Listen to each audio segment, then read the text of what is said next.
Hello, Tubies. It's me, SheilaTruelove, and I am just totally disgusted at this point. I am looking at this show. It's on Netflix. It's called Otherhood. It's a show about, mothers who have dedicated their lives to their children and raising their children. And, the moment the children get up there in age, they have their own lives, which we understand that because that's the purpose of trying to raise children who are going to be productive members of society. They're going to be independent, and you want to make sure that your children are going to be okay because if something happens to you, you want to make sure that they're going to be okay. And that's understandable. But when I look at this show, it just sickened me to my stomach. It's like the moment these kids, let me tell you what sickened me to my stomach, to be honest with you. I kept asking in my mind, why is it that God has always said that men are the head and the leaders in the relationships? I never fully understood that because I always felt that men, they're kind of fickle, they're shallow, and I didn't think that God knew what he was doing. Maybe God, I don't know. I don't think he wasn't as wise as what I'm saying. But then the more I live life, the more I'm starting to see that God knows exactly what he's doing. Jesus Christ, they know exactly what they're doing. When you think about it, these dudes out here, they call them men, they sit here, they make babies, they walk off and they leave these kids. They don't even look back. They are the smart ones.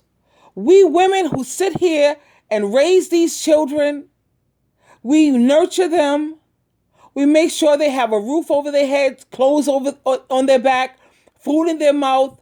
We make sacrifices. The shoes that I bought that kid, I could have bought something for me.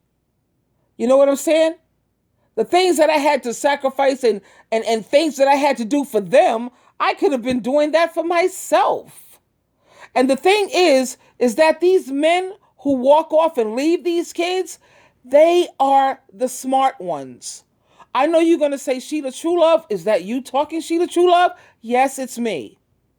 Because when all is said and done, these mothers who sit here and give their all, especially if you are a single parent, that's hard.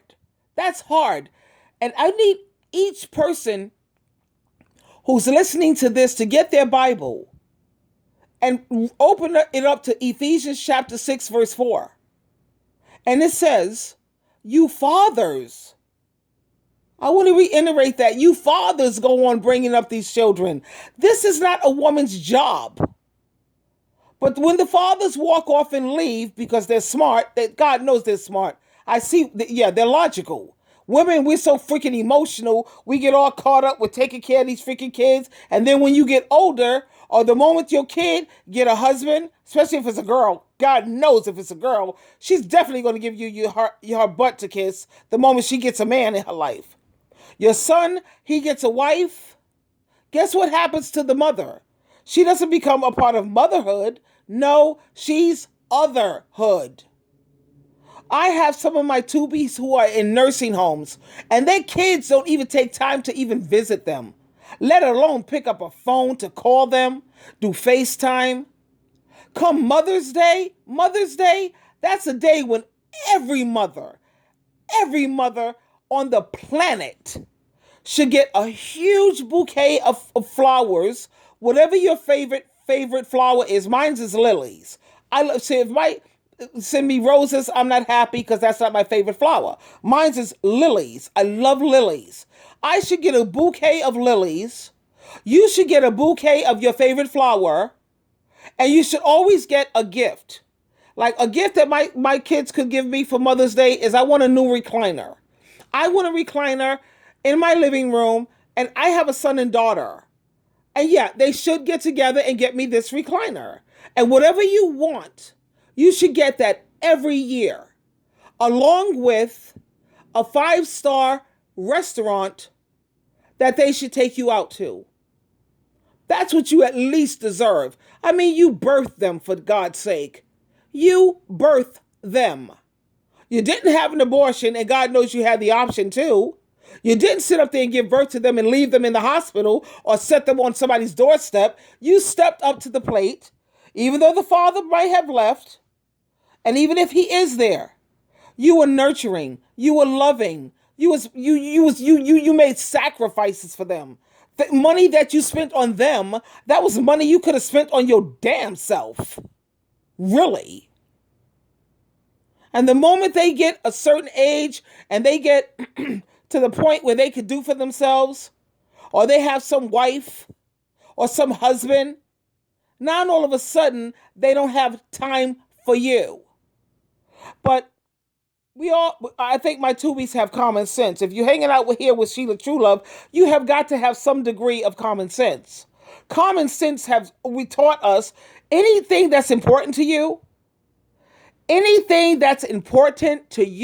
you're going to find a way to make time for it. Okay? Anything that you value, you're going to find a way, baby, to fit that into your schedule. Even if you have to rearrange things, you have to make some adjustments. You have to, I got to change this so that this will fit. I got to make some moves over here. Yeah, if it's important to you. But as these kids get older and they become more and more independent, they don't need you. They feel, I don't need you. You don't have nothing nobody want. You don't have nothing nobody need.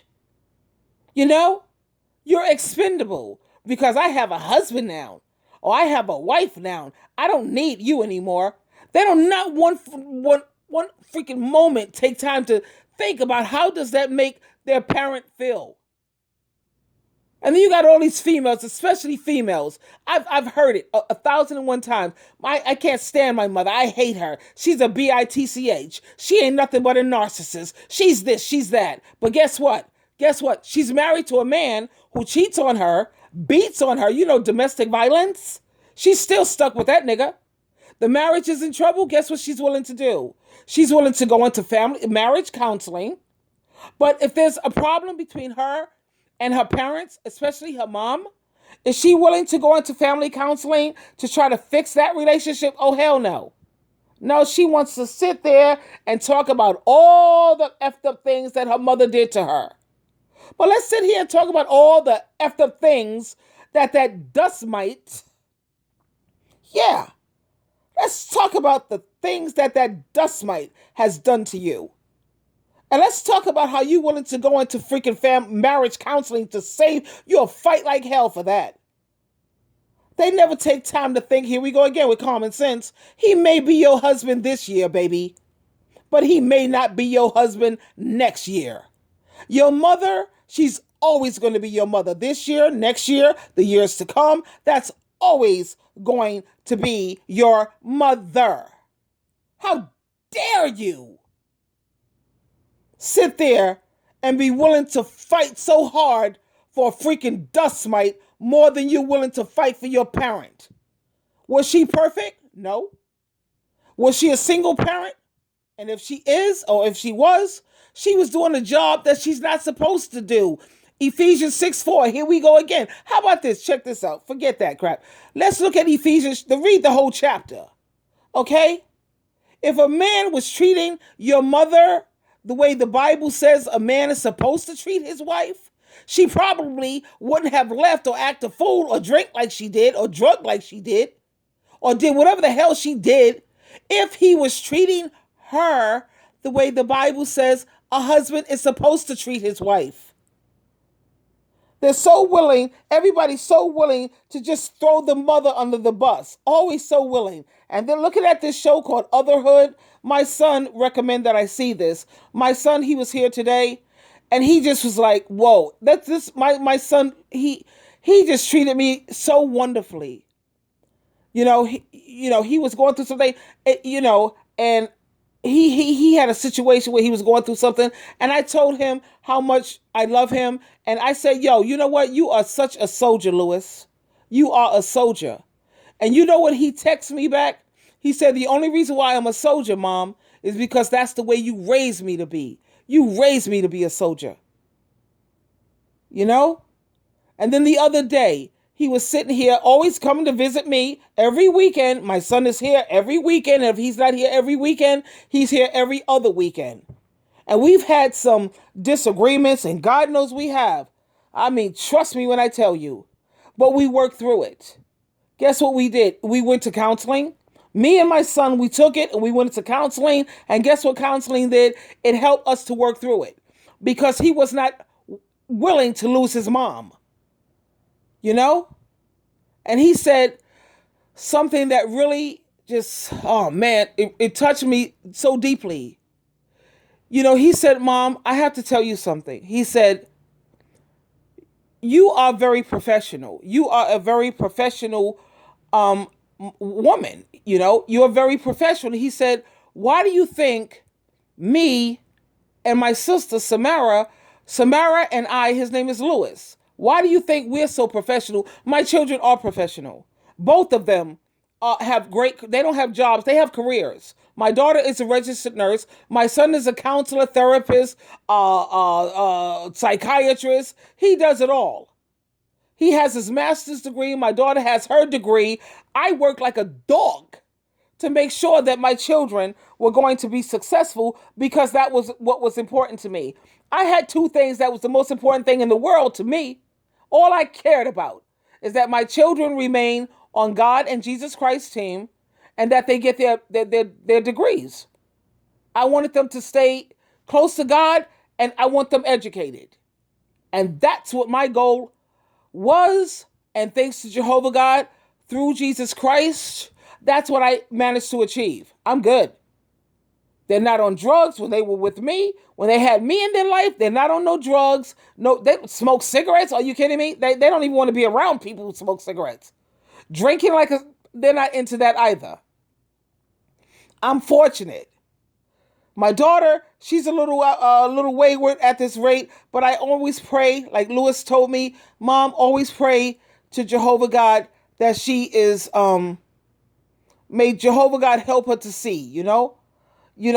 Yeah, my son, he's just, amazing. But I want to stick to the point of how dare, these kids out here, all of them, all the parents out here may not be as fortunate as I am to have a son that I have. I brag about my son because he's amazing. My daughter, she's a disappointment. She really is. Anytime there's a man or a dust mite in her life, she takes her family and throw them away like they don't mean nothing. But that's okay because she has a son and she has a daughter. And she's going to definitely reap. God knows she's going to reap.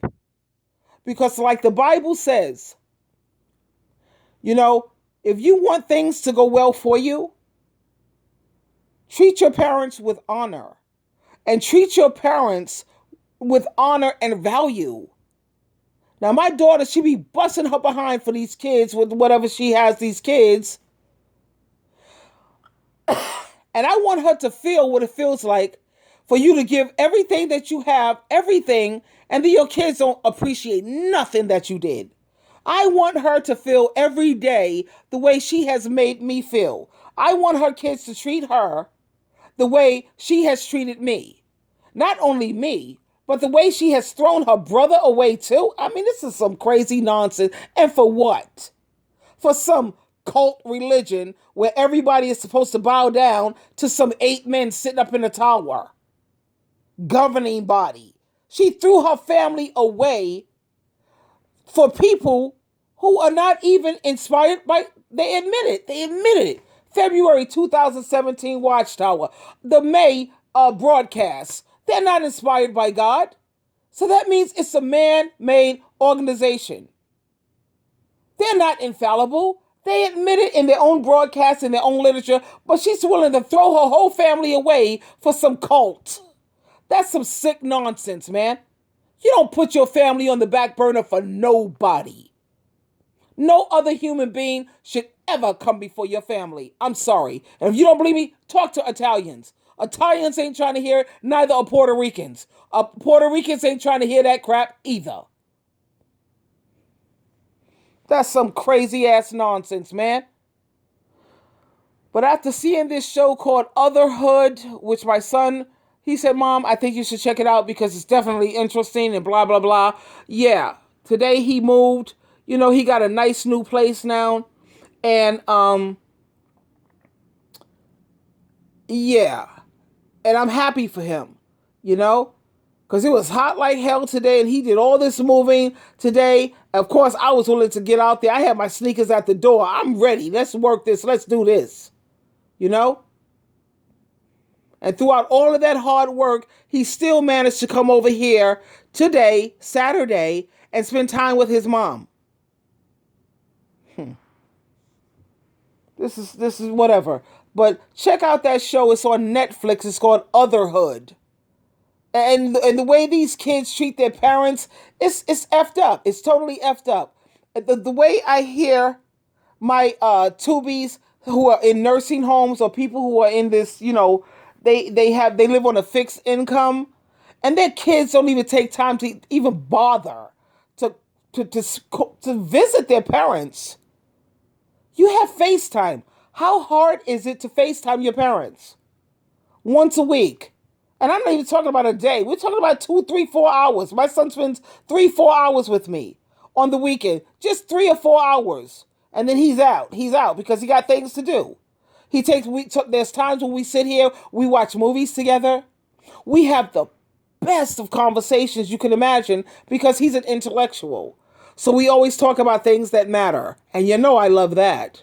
And then we'll sit here, or sometimes he'll pick me up and we'll go shopping. We'll go to Wally World. He calls it Wally World. That's Walmart. You know, now he got his new place. He's going to get furniture. We're going to go check out the furniture place together. We do so many things together. We go out to dinner. He took me to, oh man, a place that I really wanted to go to. I experienced that with my son. We got pictures together. We do things together. Okay. And then there's times when I want to go to a movie and I don't want to be bothered with a dust mite. I don't want to be bothered with, whatever. You girls know what's out there. I don't want to be bothered. My son will say, yo, Ma, okay, I'll pick you up after work. Let's do this. That's what we do. That's what that's how kids, your offspring are supposed to treat you. They're supposed to treat you like that. It's called valuing your parents, man. Come on already. I don't care if they made mistakes along the way, because so is that dust mite that you're with. He made huge mistakes. Huge. Made a baby with somebody else, cheated on you, then beat you up in your basement 2, 3 times in front of your kids, did all kind of crazy nonsense, and you're still willing to work it out with that one. Why can't you do that with your parents, especially your mother? This is ridiculous. Oh, I just had to blow off some steam, tubies, my Teletubbies. You know what's up. Anyway, this is SheilaTruelove. Truly loving you. You always have a choice. And for God's sake, please choose wisely. And if you want things to go well for you, don't think you're going to make a mockery out of Jehovah God and Jesus Christ, because you're not. You think you're going to make a mockery out of God? Oh, no. You're not going to get away with it if you don't treat your parents with honor and value. So like you know, I always end, you always have a choice. Please, for God's sake, choose wisely. This is SheilaTruelove. Until next time, yeah, we will talk again. I love you. I really, really love you. Talk to you later.